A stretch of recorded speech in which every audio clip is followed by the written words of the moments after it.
salah seorang santriwati dari Az-Zaitun yang memutuskan pulang kampung untuk sementara ke keluarganya. Keluarganya mengira bahwa sikap anak ini menjadi agak lain, agak berbeda, agak menjauh dan tidak seriang seperti sebelumnya, sebelum masuk ke Az-Zaitun. Tapi mereka mengira bahwa kepulangan itulah yang menyebabkan ini tidak berlaku seperti seharusnya. Jadi mungkin ini kelelahan atau mungkin ini kebingungan karena sudah 3 tahun ada di Az-Zaitun. Jadi mereka tolerir saja itu. Tetapi ada sebuah tragedi di hari berikutnya, keesokan harinya.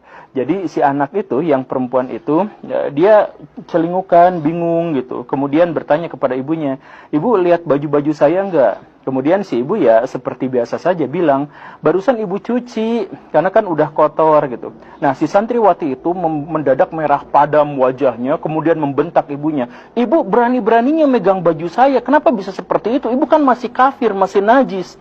Kok baju saya dinajisin sama ibu? Mana bajunya?" Diambillah bajunya yang ada di cucian itu, kemudian dibakar, gara-gara ibunya itu katanya masih kafir, masih najis. Si ibu tentu saja shock pada waktu itu, "Kenapa bisa seperti itu? Kamu dapat ajaran dari mana? Kenapa saya dikafir-kafiri? Saya ibu kamu." Kemudian si anak itu mengatakan bahwa wilayah muslim seluruhnya itu harus ada di bawah sebuah negara. Siapapun yang ada di bawah negara Islam yang menjalankan syariat Islam, maka dia muslim, dan siapapun yang ada di luar negara Islam, negara togut seperti Indonesia ini, maka semuanya adalah kafir. Si ibu nangis, si ibu panik, ngomong ke ayahnya, si ayahnya langsung nyari bantuan, dan cerita ini sampailah ke Pak Atian Ali Dai.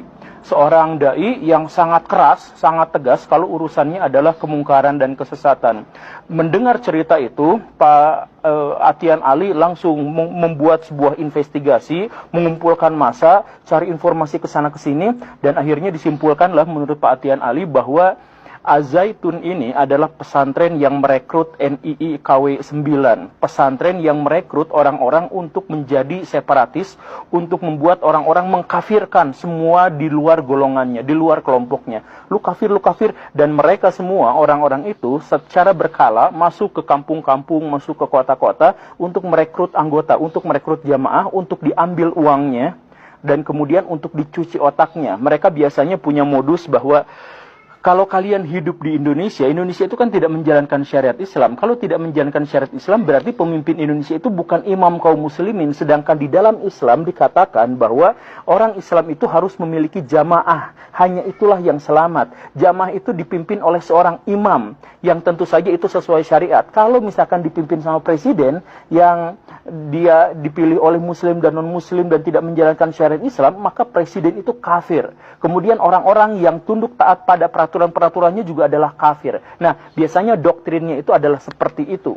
Nah, doktrin dari orang-orang yang seperti itu, yang saya percaya ada di antara Baraya yang pernah bertemu dengan orang seperti itu dan mengajak Baraya ke jamaahnya. Saya yakin ada di antara Baraya yang seperti itu, karena memang masif. Nah, menurut Pak Atian Ali, markas besar dari kelompok ini itu adalah di Az-Zaitun, markas pesantren terbesar di Asia Tenggara.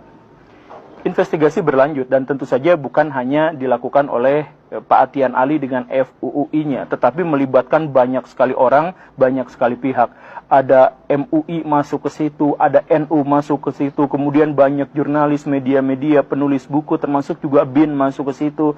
Ada Al-Haidar sebagai tokoh yang sering mengamati terorisme dan sebagainya juga masuk ke situ dan menulis bukunya dan sebagainya. Dan kesimpulan dari investigasi-investigasi itu hampir serupa, yaitu bahwa Az-Zaitun itu adalah pusat dari gerakan NII Komandemen Wilayah 9 yang mengkafir-kafirkan kelompok lain yang ingin separatis terhadap Indonesia dan lain sebagainya.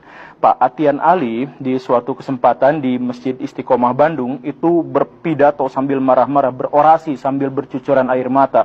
Saudara-saudara, bayangkan bagaimana seandainya saudara-saudara punya anak, dididik dengan baik, dikasih agama dengan baik, diberikan santunan, diberikan kebajikan, diberikan kasih sayang. Kemudian ketika dia sudah dewasa, sudah besar, masuk ke pesantren dengan harapan agar dia menjadi orang yang baik, pas kembali dia mengkafir-kafirkan kita. Apa yang harus kita lakukan kepada orang-orang seperti ini? Apa yang harus kita lakukan kepada orang-orang yang mencuci otak anak-anak kita?